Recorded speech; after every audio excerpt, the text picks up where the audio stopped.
आमतौर पे मुझे मज़ा भी आता है लोगों से ऐसे जुड़ना, स्पोर्ट्स फील्ड पे ट्रैक्टर चलाते हुए, नाचते हुए। तब आप लोगों से जुड़ने का जो आपका लक्ष्य है वो आसानी से हो जाता है। फिर कोई फॉर्मेलिटीज़ नहीं होते, लोग आराम से बात करते हैं, आराम से आपसे बैठ के चर्चा करते हैं, तो मुझे बहुत मज़ा आता है।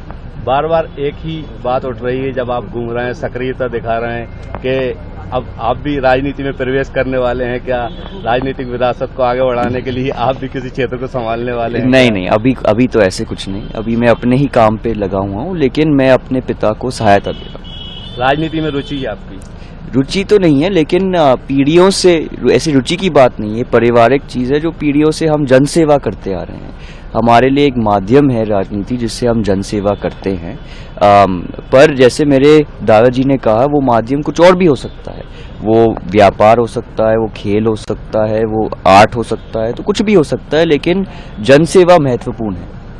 लोकसभा के सेकंड फेज की वोटिंग निपट चुकी है और सेकंड फेज में भी लगभग मतदान प्रतिशत कम ही हुआ है। तो किस तरीके से देखते हैं कि दो फेज में मतदान प्रतिशत कम हुआ है, क्या देखते हैं? देखिए, इसलिए हम चाह रहे हैं कि ज़्यादा से ज़्यादा युवाओं से जुड़े, ताकि उनको शक्ति दें, उनको जोश दें और उनको समझाए कि मतदान देने का महत्वपूर्ण क्या है और उसकी जिम्मेदारी क्या है। तो मैं हर क्षेत्र में जा रहा हूं और ज़्यादा से ज़्यादा युवाओं से मैं जुड़ रहा हूं और उनको समझाने की कोशिश कर रहा हूं कि 5 साल में एक बार उनको मौका मिलता है एक नेता चुनने के लिए और एक सरकार चुनने के लिए, जो अगले 5 साल के लिए उनकी जो कठिनाइयां हैं, उनके जो सपने हैं, वो पूरे कर पाए। तो इस तरह मैं लोगों को समझा रहा हूं, मैं लोगों के बीच में आ रहा हूं, ताकि हमारे फेज में ज़्यादा से ज़्यादा टर्नआउट आए। आमतौर पे मुझे मज़ा भी आता है लोगों से ऐसे जुड़ना, स्पोर्ट्स फील्ड पे ट्रैक्टर चलाते हुए, नाचते हुए। तब आप लोगों से जुड़ने का जो आपका लक्ष्य है वो आसानी से हो जाता है। फिर कोई फॉर्मेलिटीज़ नहीं होते, लोग आराम से बात करते हैं, आराम से आपसे बैठ के चर्चा करते हैं, तो मुझे बहुत मज़ा आता है।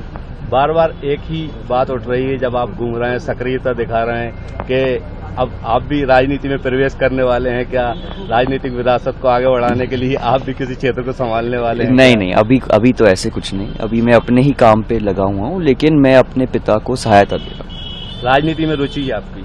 रुचि तो नहीं है, लेकिन पीढ़ियों से ऐसी रुचि की बात नहीं है, पारिवारिक चीज़ है जो पीढ़ियों से हम जनसेवा करते आ रहे हैं। हमारे लिए एक माध्यम है राजनीति जिससे हम जनसेवा करते हैं। पर जैसे मेरे दादाजी ने कहा, वो माध्यम कुछ और भी हो सकता है। वो व्यापार हो सकता है, वो खेल हो सकता है, वो आर्ट हो सकता है, तो कुछ भी हो सकता है, लेकिन जनसेवा महत्वपूर्ण है। लोकसभा के सेकंड फेज की वोटिंग निपट चुकी है और सेकंड फेज में भी लगभग मतदान प्रतिशत कम ही हुआ है।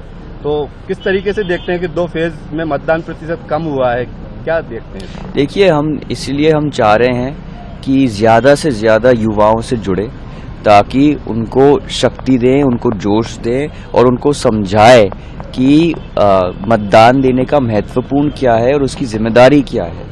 तो मैं हर क्षेत्र में जा रहा हूं और ज़्यादा से ज़्यादा युवाओं से मैं जुड़ रहा हूं और उनको समझाने की कोशिश कर रहा हूं कि 5 साल में एक बार उनको मौका मिलता है एक नेता चुनने के लिए और एक सरकार चुनने के लिए, जो अगले 5 साल के लिए उनकी जो कठिनाइयां हैं, उनके जो सपने हैं, वो पूरे कर पाए। तो इस तरह मैं लोगों को समझा रहा हूं, मैं लोगों के बीच में आ रहा हूं, ताकि हमारे फेज में ज़्यादा से ज़्यादा टर्नआउट आए। अगर आप ये वीडियो YouTube पर देख रहे हैं तो हमारे चैनल को सब्सक्राइब करें और बेल आइकन को दबाना ना भूलें। अगर आप Facebook पर ये वीडियो देख रहे हैं तो हमारे पेज को लाइक करें।